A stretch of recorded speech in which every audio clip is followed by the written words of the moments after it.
श्री राम जय राम जय जय राम, श्री राम जय राम जय जय राम, श्री राम जय राम जय जय राम, श्री राम जय राम जय जय राम, श्री राम जय राम जय जय राम, श्री राम जय राम जय राम, श्री राम जय राम जय जय राम। बोले सब रामचंद्र महाराज जी की जय। आज मैं आपके सामने दो शब्द बोलना चाहता हूँ। सिर्फ इतना ही समझ लें आप। और समय बिल्कुल नहीं है और किसी मजबूरी में मैं बहुत फंसा रहा, नहीं बोल पाया। तो 5 मिनट का समय निकला है। 5 मिनट में वीडियो बन पाएगा, ज़्यादा नहीं बन सकता।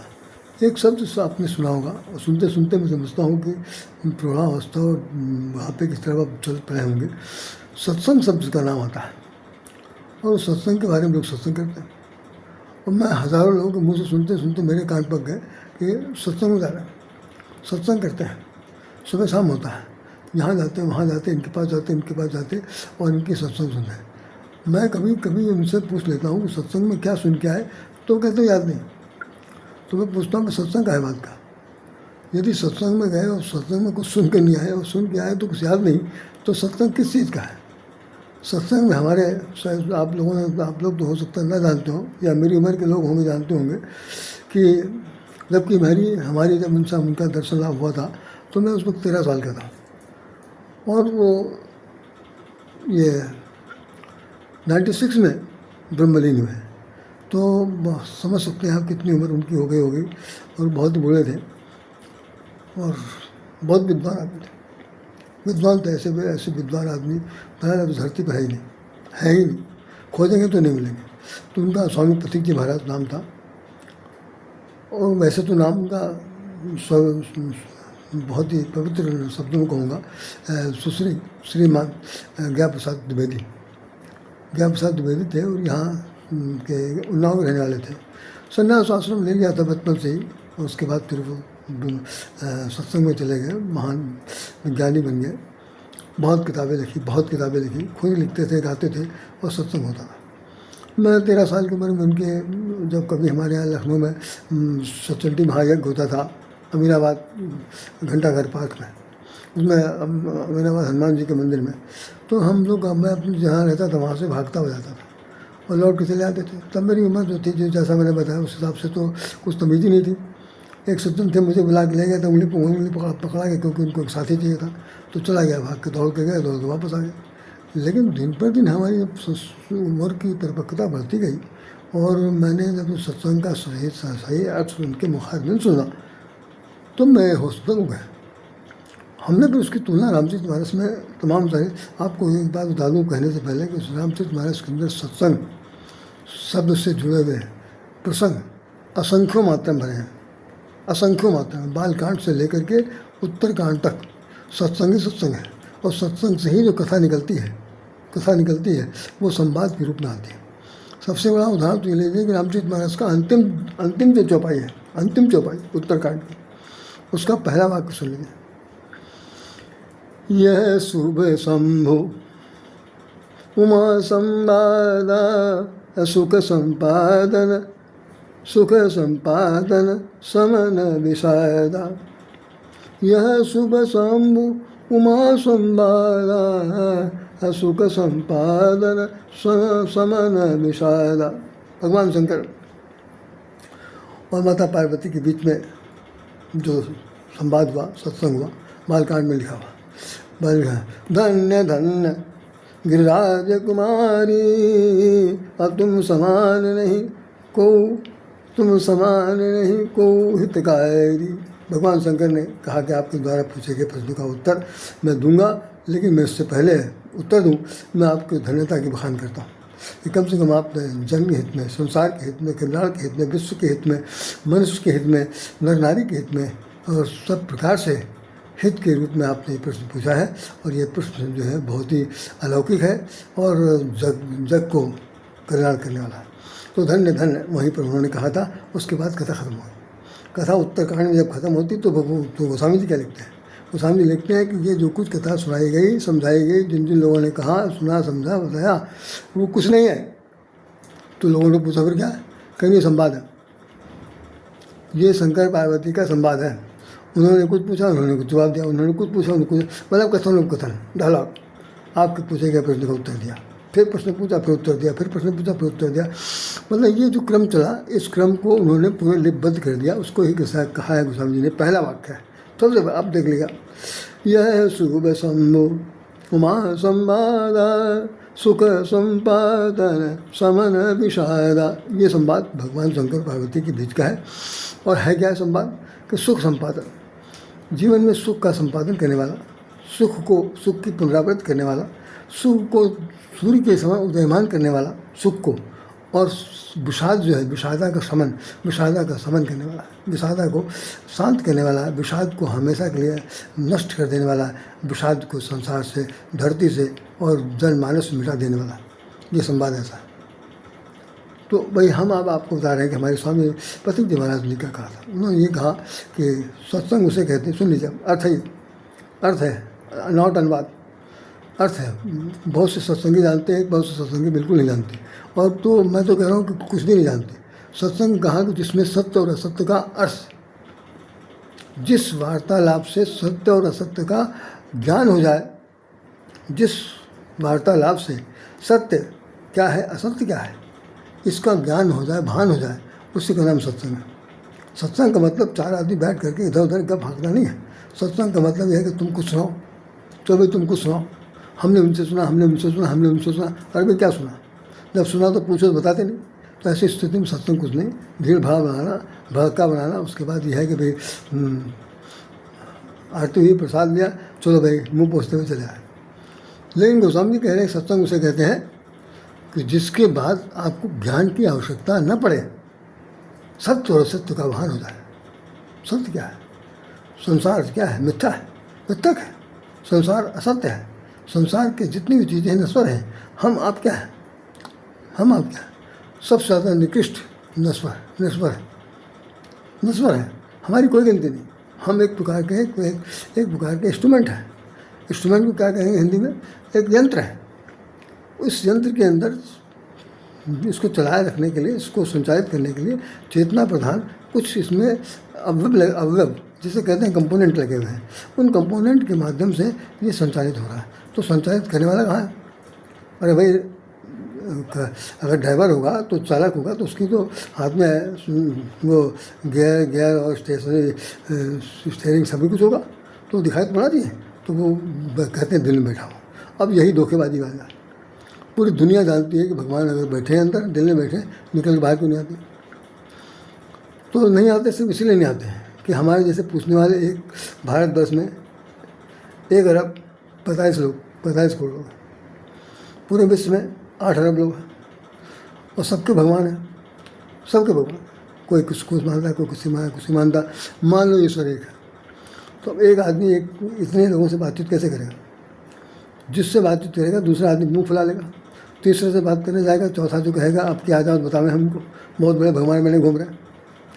तो वो इस डर से कहीं कोई टीप न मार दे, कोई हंसी न उड़ा दे, कोई परिहास न कर दे, क्योंकि भिन्न भिन्न प्रकार के लोग हैं भाई। भगवान ने जिनको पैदा किया खुद ही बहुत बड़े मर कहे हैं, तो इसलिए भगवान ने कहा कि हम कहीं नहीं, हम आपके दिल में बैठे हैं, बीच बीच में आपको बताते रहेंगे, रास्ता दिखाते रहेंगे, अच्छे बुरे ज्ञान बताते रहेंगे। और अगर आपका मन मान जाए तो करिएगा, न मन माने तो अपना ठोकर खाइएगा। हम कुछ नहीं बोलेंगे, हम तटस्थ रहेंगे। एक सत्संग तो स्वामी जी ने कहा कि जब सत्य और असत्य का ज्ञान हो जाए, जिस भाषा से ज्ञान हो जाए, जिस बैठक से आपको समझ में आ जाए, जिस संवाद से आपको सत्य और असत्य का ज्ञान हो जाए, समझ लीजिए आपको सत्संग का सबसे उत्कृष्ट लाभ प्राप्त हो गया, सबसे उत्कृष्ट लाभ। एक कथा एक आती है, हमारे स्वामी जो गुरुजी हैं जिनसे हमने दीक्षा मंत्र लिया, स्वामी सुधांशु जी महाराज, आज 26 साल हो गया उनके सानिध्य में रहते हुए। तो उन्होंने कथा एक बार अपनी वचन में सुनाया था कि एक आदमी घर से चला, बहुत ज़्यादा नाखुश था, नाराज़ था, घर वालों से भी, घर वाले उससे नाराज़ थे, और वो डिप्रेशन में तो नहीं था, लेकिन हाँ यह बहुत चाह हुआ था कि अब कह रहा था घर जा रहे हैं वापस नहीं लौटेंगे, अब घर से वापस जा रहे हैं लौटेंगे नहीं, घर से बाहर जा रहे हैं मतलब वापस घर लौट के नहीं आना मुझे। तो वो चलता चला गया कहाँ, गया कहाँ? समुद्र में जाएगा। अरे भाई नदी नाला रास्ते पड़ गए थे, वहीं कहीं डूब जाता बचाता, लेकिन नहीं, समुद्र में गया, समुद्र की तरफ जा रहा, उसके कदम बढ़ते चल रहा है। भगवान ने देखा कि भाई तो मेरा आदमी है और ये जा कहाँ रहा, तो वो पीछे पीछे चलने लगे। भगवान उसके पीछे पीछे चल रहे हैं, तो दो पैर आदमी के और 2 पैर भगवान के पीछे चले जा रहे हैं। और उसके बाद जब वो जब समुद्र के तट पर पहुंच गया, वहाँ पर जहाँ ज्वार भाटा आया, उसके बाद में खड़ा हो गया, कहा अब की बार ज्वार आएगा, हम उसी में घुस जाएंगे। इतना कह करके वो बिल्कुल छलांग मारने का आज़म आया। उसी समय भगवान ने पीछे से उसका पीछे से उसकी गर्दन पकड़ ली और पकड़ कर एक झापा मारा। वो उसमें पलट कर देखा, भाई कौन भाई कौन आपने मारा?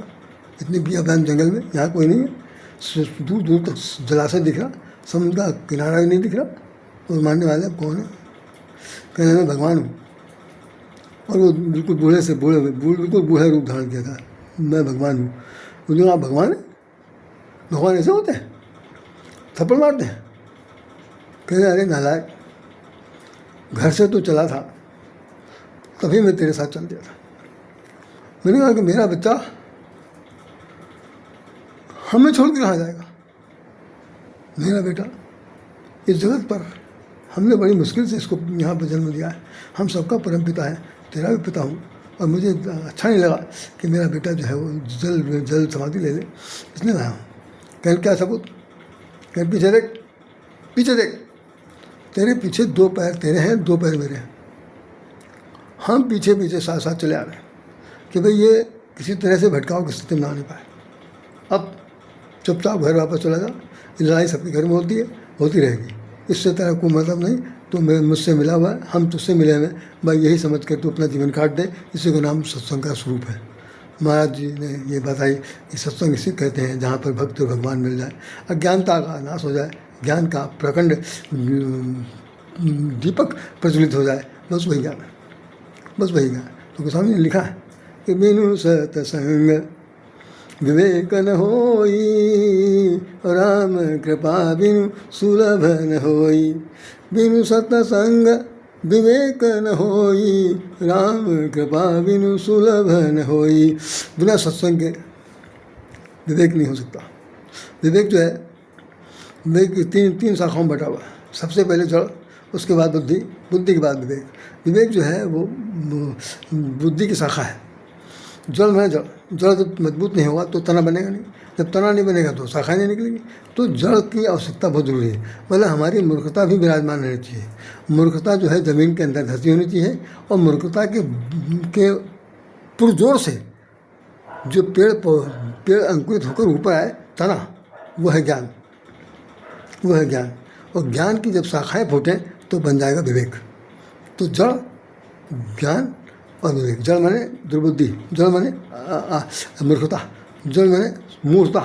तो ये जो जड़ है, जड़ का होना बहुत जरूरी है। बिना जड़ के ज्ञान की जरूरत, ज्ञान नहीं मिलेगा, तना मिलेगा नहीं, तना मिलेगा नहीं तो शाखा आएगी नहीं। तो मेहरबानी से हमारी जड़ता दूर कब होगी? जब हम अंकुरण के लिए, हम समाज में कुछ आगे कर सकने के लिए अपने अंदर उत्कंठा जागृत होगी, उत्कंठा जागृत होगी, तभी ये पेड़ पौधा ऊपर तक बढ़ पाएगा। और ये पेड़ पौधा कोई और नहीं, ज्ञान का स्वरूप है। और ज्ञान का जो स्वरूप फलेगा, फूलने के लिए जब चारों तरफ हाथ फैलाएगा, शाखाएँ बढ़ाएंगे, तो विवेक हो जाएंगे। तो उन्होंने, गोस्वामी जी ने कहा कि बिनु सत्संग विवेक न हो। उन्होंने तीसरे पौधा में पहुँच गए। उन्होंने कहा ज़्यादा की बात करने से कोई फायदा नहीं है, सीधी सी बात बता दो कि सत्संग करने से विवेक नहीं बिना सत्संग के विवेक नहीं मिलता। मतलब ज्ञान से भी ऊपर उठकर सत्संग करना पड़ेगा तो विवेक की प्राप्त होगी। और बिनु सत्संग विवेक न होई, राम कृपा बिन सुलभ न होई। और राम की कृपा के बिना राय श्याम जी सुन लीजिए, सुलभ नहीं होगा, कोई ज्ञान मान प्राप्त नहीं होगा। सत्संग तो बहुत मिलेंगे, एक से एक सत्संग, एक से एक सिर पैर की बात करेंगे, बिना सिर पैर की बात करने वाले, ऐसी बात करेंगे, झगड़ालू बात करेंगे, ऐसा सत्संग करेंगे जिसकी वजह से कि दो ऐसे दो फड़ हो जाए। और ऐसी बात करेंगे ना आपकी समझ में आएगा ना उनकी समझाने में समझ में आएगा। दो तरह की भिन्नताएँ फैली हुई। हमने तो बहुत सत्संग, मैं आपसे बता रहा हूँ, जब 13 साल की उम्र से जब मैं भागा फिर रहा हूँ, और आज इतनी मेरी 75 साल की उम्र हो गई, तो अब इसमें कितने साल सत्संग क्या होगा,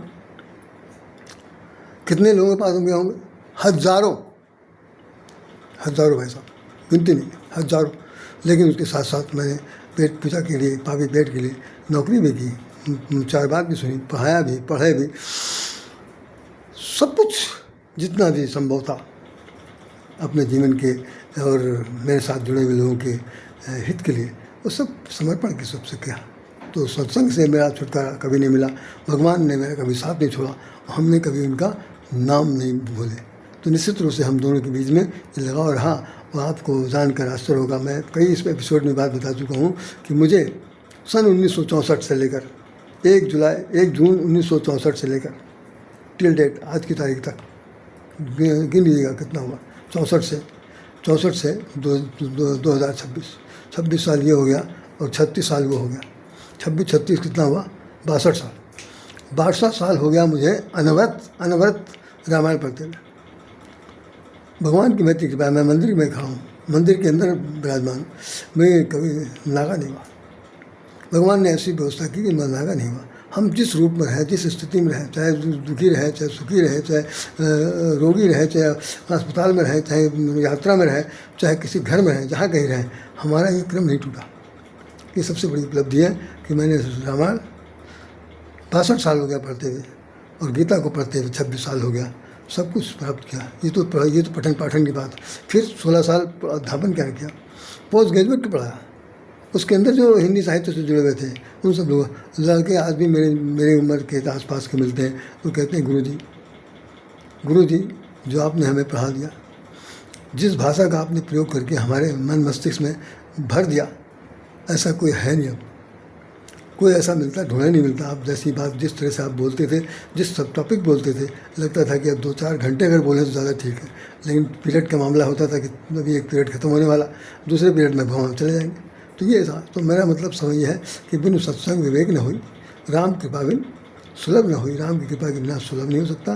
तो करना क्या है, जो नहाई चाहे, राय श्याम जी तैयार हो जाइए, चलना है। कहाँ, जो नहाई चाह यही सर भाई, असो सत्संग करऊ मन लाई।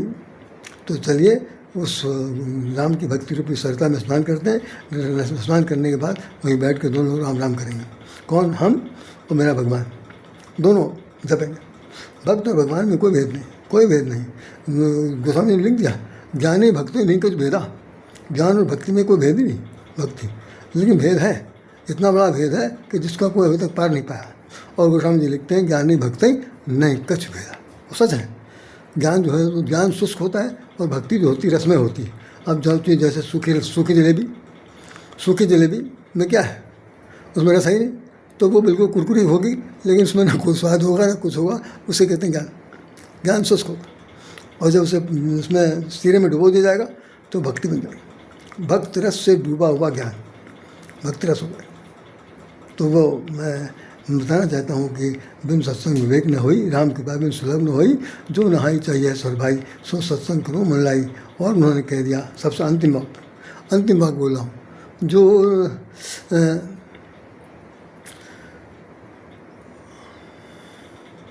यही स्वर आवत, अंतिम है, यही स्वर आवत, कौन से सर में तारा, सर में जरा से, सर में सरिता, सर में राम की भक्ति रूपी सरता, सर में बाढ़ भी होता। तो यहाँ सरता है कि यही स्वर आवत अति कठिनाई, यही स्वर आवत अति कठिनाई, राम कृपा बिनु आई न जाई, राम कृपा बिनु आई न जाई। भैया ऐसा है, सुन लो, बहुत फायदे से गोस्वामी जी कह रहे हैं कि यह ईश्वर आवत अति कठिनाई। इस सत्संग रूपी सरिता के पास आना बहुत कठिन काम है, बहुत कठिन काम है, असाध्य काम है। दांतों चले पसीना, दांतों चले मतलब लोहे के चने चबाने पड़ते हैं, दांतों चले पसीना आ जाता है। तो सत्संग पहली चीज़ तो मिलता ही नहीं, वो मिलेगा तो मिलना बहुत मुश्किल, आना बहुत कठिन है। घर से लेकर बाहर तक ऐसे व्यवधान होते हैं, ऐसे व्यवधान उत्पन्न होते हैं, और ऐसे प्रश्न पूछे जाते हैं जिनका आपके पास कोई उत्तर ही नहीं होता। और आप जैसे कहते हैं कि सत्संग में जा रहे हैं, सबसे पहले उसका दिमाग है, नाम सत्संग का है भाई, कहाँ जा रहे हैं मुझे मालूम है। अब बताइए, उस नालायक को मालूम है, हमको नहीं मालूम, लेकिन वो कहेगा 2-4-10 लोगों से भी बता करके आपकी बेइज्जती की स्थिति में रहेगा। तो कह रहे हैं कि वहाँ तक सत्संग में जाना बड़ा कठिन काम। यही ईश्वर आवत अति अति विशेषण लगा हुआ, अति कठिनाई। इस सरलता भक्ति रूपी सरलता तक आते आने में बड़ी कठिनाई है। और सुन लो, कान खोल के राय श्याम जी, राम कृपा बिनु, राम की कृपा के बिनु आई ना, कोई यहाँ आ ही नहीं सकता। अब बेकार का झंझट, जब बिल्कुल साफ बात कह दिया उन्होंने कि राम की कृपा के बिना यहाँ कोई आ ही नहीं सकता, तो अगर आ गया तो न जाए, फिर वो यहाँ से जा भी नहीं सकता। यहाँ पर ना जो है कॉमन है इस चौपाई के खाली में, तो राम कृपा बिनु आई न जाई, राम कृपा बिनु आई न जाई। तो ये मैं समझता हूँ कि सत्संग का जो मूल उद्देश्य था हमने संक्षेप में आपसे बता दिया। आप लोग देखिएगा, सुनिएगा, आप लोग भी सत्संग करते रहिएगा, जितना अच्छा लगे उतना करिएगा, जितने हाँ इतना ध्यान रखिएगा कि समय बर्बाद ना हो, ऐसा सत्संग करिएगा। नहीं तो पूरा दिमाग में बर्बाद हो, समय में बर्बाद हो और समझ में कुछ ना आए, बाद में लौट दूसरे दिन ना जाए। तो जैसे इसमें लिखा है कि जो बहोर को पूछन आवा, सर निंदा कर ताय मुझावा। एक सज्जन से पूछा गया, आप गए सत्संग में, क्या पढ़ के आए, क्या सुन के आए, तो समय बर्बाद हो गया भाई, समय बर्बाद। जो बहोरी को पूछन आवा, कोई पूछने अगर आ गया तो सर निंदा, उस राम की भक्ति रूपी सरता की वो निंदा करेगा और कहेगा हम तो भैया कल से नहीं जाएंगे, आपको जाना हो जाओ। यह हालत है।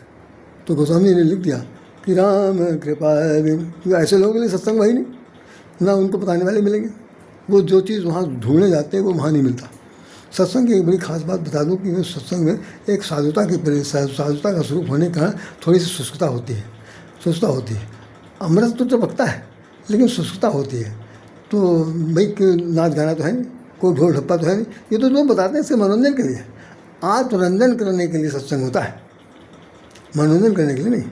जिसकी आत्मा को रंजित करने के, आत्मा को सुख शांति प्रदान करने के लिए जो कुछ भी कहा सुना जाता है, समझाया जाता है, उसका नाम सत्संग है।